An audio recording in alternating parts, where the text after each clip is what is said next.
Salut la team tricot.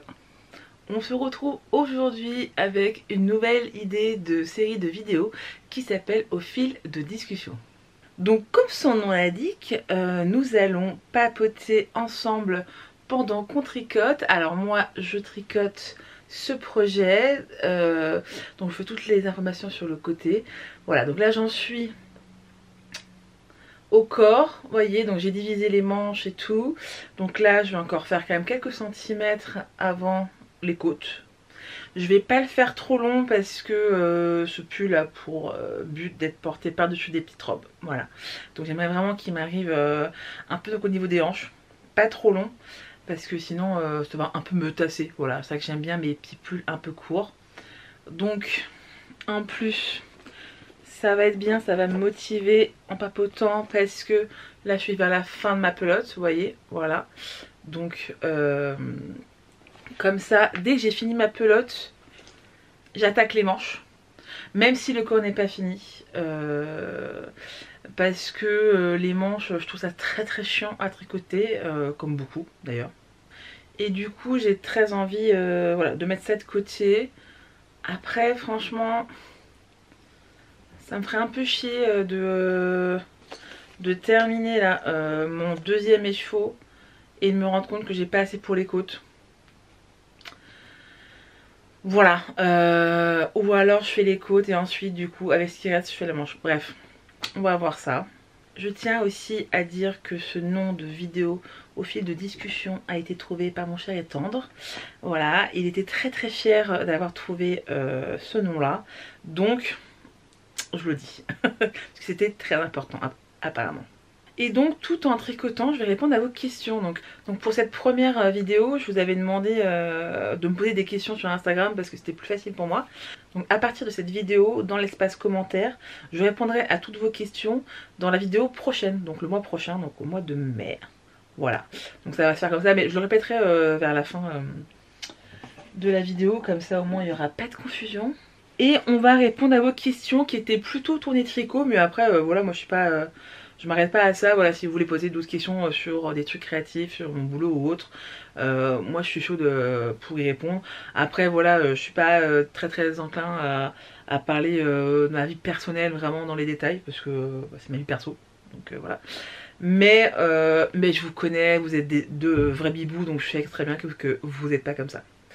En plus là du coup on est dans ma chambre, voilà, moi je voulais me mettre dans le canapé mais mon chéri est à la maison parce qu'il n'a pas de prestation aujourd'hui, donc il fait ses retouches à la maison parce que c'est aussi chez lui, voilà.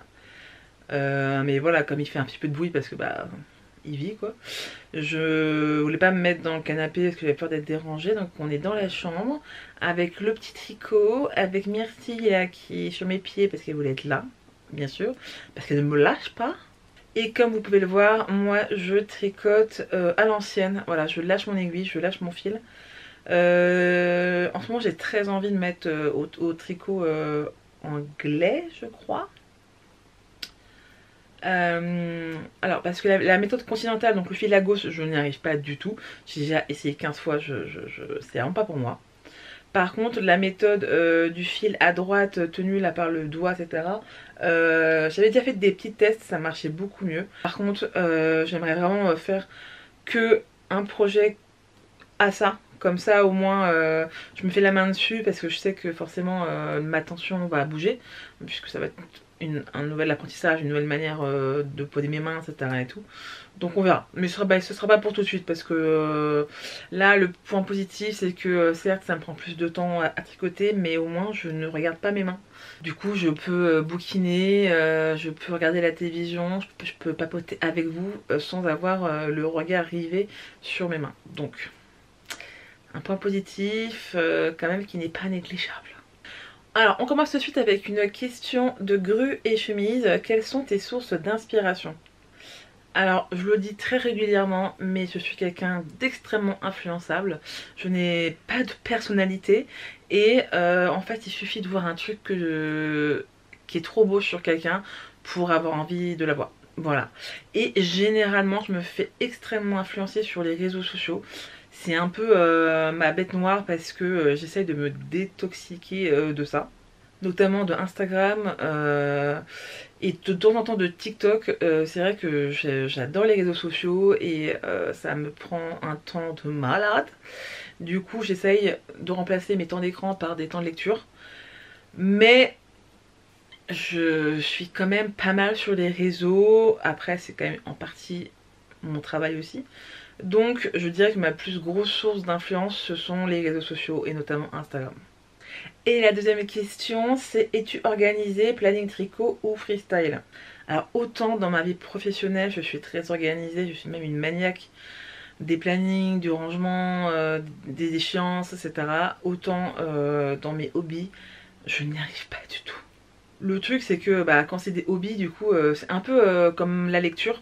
J'essaie de me faire des plannings, j'essaie de me dire voilà ce mois-ci je vais faire ça, je vais lire ça, ou alors je lirai ça après ça machin et tout. Et au final je n'y arrive pas du tout parce que comme je l'ai dit précédemment je suis extrêmement influençable. Donc même si j'ai fait un planning, il suffit que je vois une belle photo ou une belle vidéo d'un pull trop beau, en fait je craque et je veux me le faire. Voilà, franchement je n'arrive pas à me faire des plannings pour mes hobbies. La même manière pour les lectures quoi, quand je fais ma palle du mois mais qu'au final il y a des sorties que j'avais pas remarquées qui sont en train de sortir et ce sont des bouquins qui ont l'air trop bien, je peux totalement mettre ma palle de côté pour me jeter sur les nouveautés. Pour le tricot c'est exactement pareil. Alors même si certaines laines ont quand même des projets prévus, mais après je suis très souple. Si jamais je vois un autre patron qui correspond parfaitement à la taille de laine et tout, je peux très bien switcher, il n'y a aucun problème. Après j'ai envie de te dire, est-ce que ça me porte vraiment préjudice? Non, pas trop, parce que j'estime que c'est du hobby, c'est vraiment pour me faire plaisir. Donc je me mets pas du tout de pression, je fais vraiment comme je l'entends quoi, parce qu'au final c'est fait pour me faire plaisir, très simplement. Par contre clairement j'admire celles qui réussissent à avoir un planning et à s'y tenir surtout, et à avoir un rythme de folie. Franchement moi flemme, franchement flemme. Penses-tu tricoter d'autres paires de chaussettes avec des motifs, des idées? Alors tu fais référence à ma paire de chaussettes que je vous ai montré il y a 2 semaines là, de Goose machin, je vous mettrai les infos là sur le côté,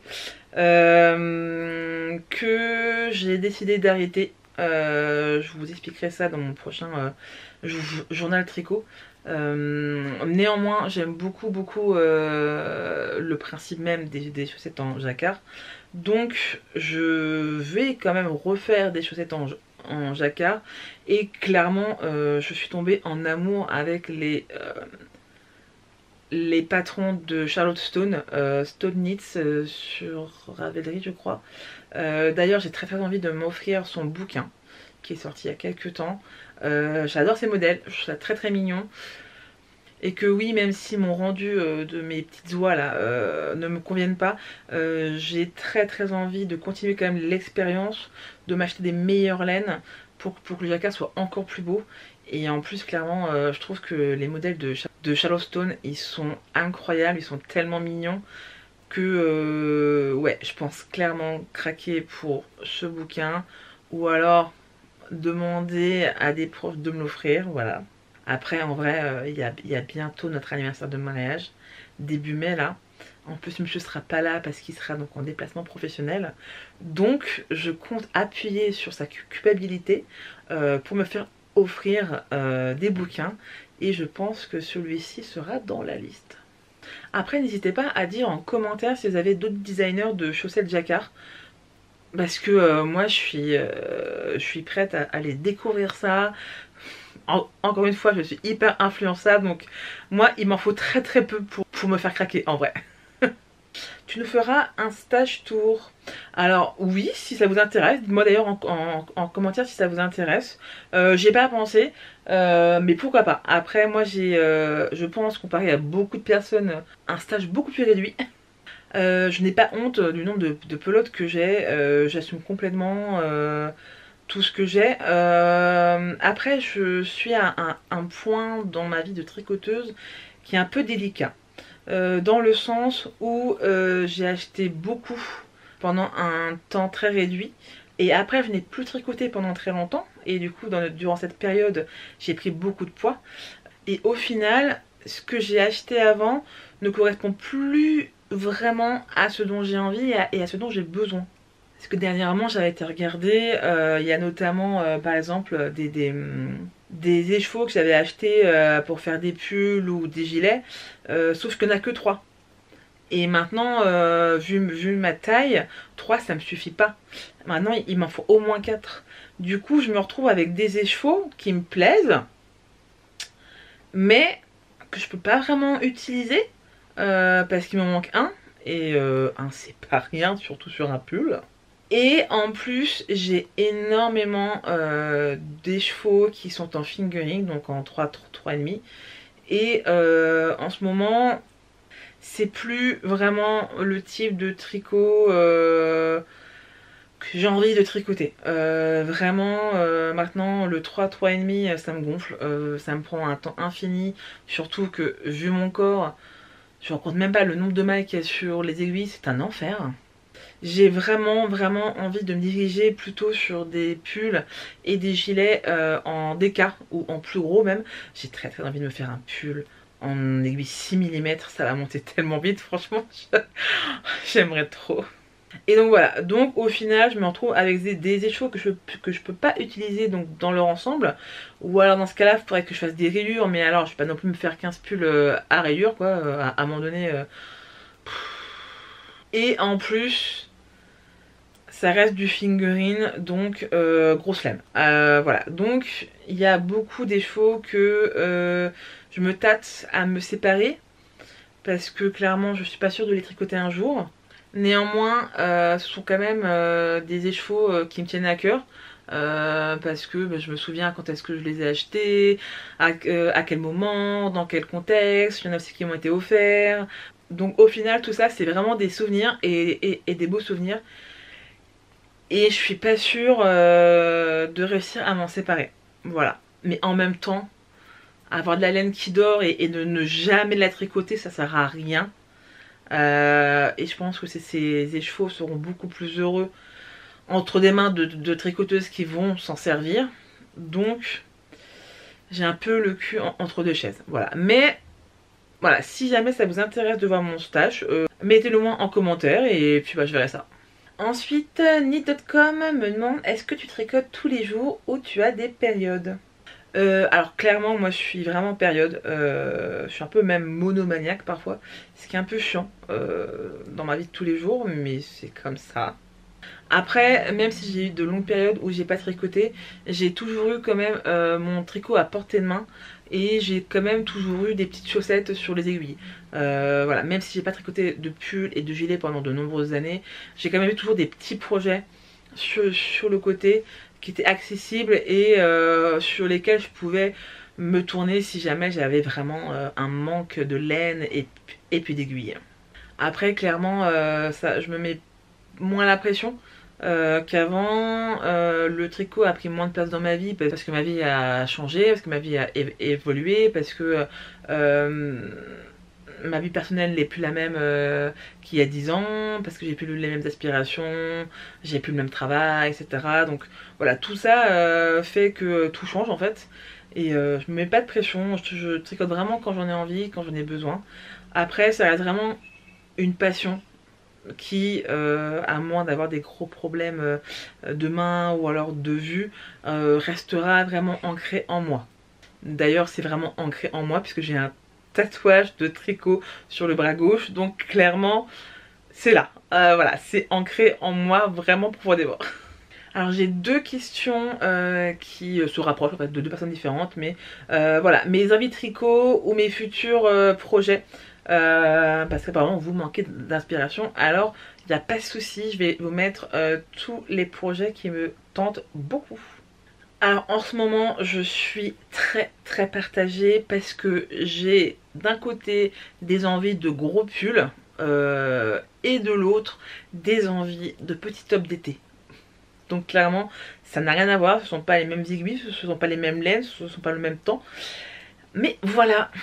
En même temps, vous me direz, c'est pas incohérent avec mon mode de vie puisque j'habite en région parisienne. Donc autant il peut faire 40 degrés pendant 3 semaines, mais on va pas se mytho, la plupart du temps, c'est quand même de la flotte et du vent. Hein.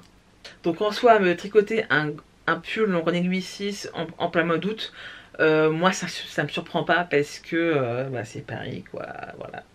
Alors le premier qui m'a fait craquer de fou parce que je l'ai vu dans une vidéo de Colline. Je pense que vous la connaissez, c'est une youtubeuse, influenceuse, plutôt lifestyle, mode, beauté, qui est là depuis des années et qui s'est récemment mise au tricot et du coup qui partage aussi ses projets. Et elle a fait ce pull dans exactement la même laine, le même patron et j'ai complètement craqué. C'est le Liké Jumper. Je suis désolée si je prononce mal. Alors par contre je suis désolée mais le nom je vais pas réussir à le prononcer donc je m'excuse d'avance mais voilà je mets toutes les informations sur le côté. J'aime beaucoup le modèle qui a l'air assez simple au final. Il y a quand même un petit jeu de rayures avec des points différents. J'aime beaucoup. Par contre moi clairement je vais pas prendre la même laine parce que je déteste le mohair donc non. Et du coup c'est l'un de mes premiers pulls qui est dans ma wishlist.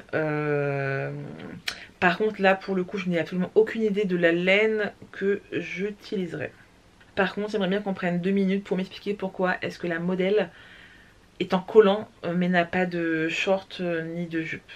C'est une vraie question parce que clairement quand je regarde les photos je suis plus attirée par son popotin que par le pull.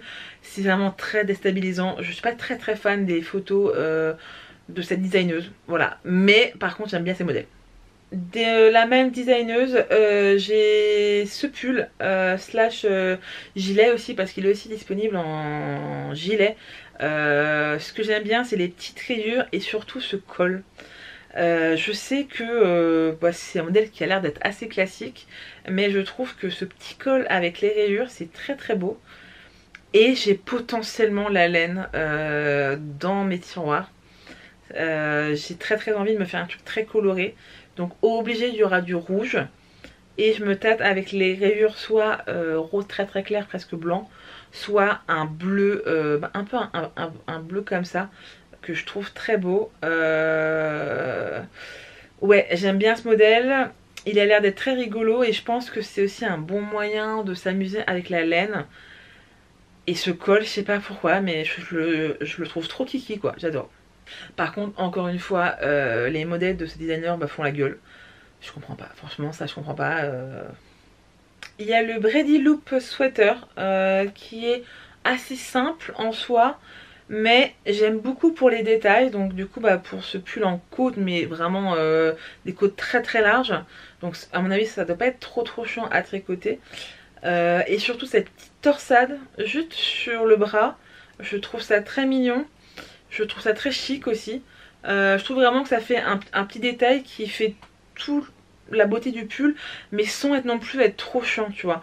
Parce qu'autant je trouve ça absolument incroyable les pulls qui sont faits tout en torsade, autant j'ai la flemme de le faire, clairement la flemme. Ensuite on a le Lakes V-Neck Pullover de My Favorite Things Knitting. Celui-là j'aime beaucoup parce que le col V, voilà. Et en plus ce petit détail là sur les épaules qui tombe, je trouve ça très cute, très joli. Alors ce pull il y a en version col V, il y a en version col rond, il y a en gilet aussi je crois, et en t-shirt. Justement c'est mon projet d'après que je voulais vous montrer. C'est le T number one. Celui-là, alors il a l'air d'être un basique, mais je suis tombée amoureuse des détails.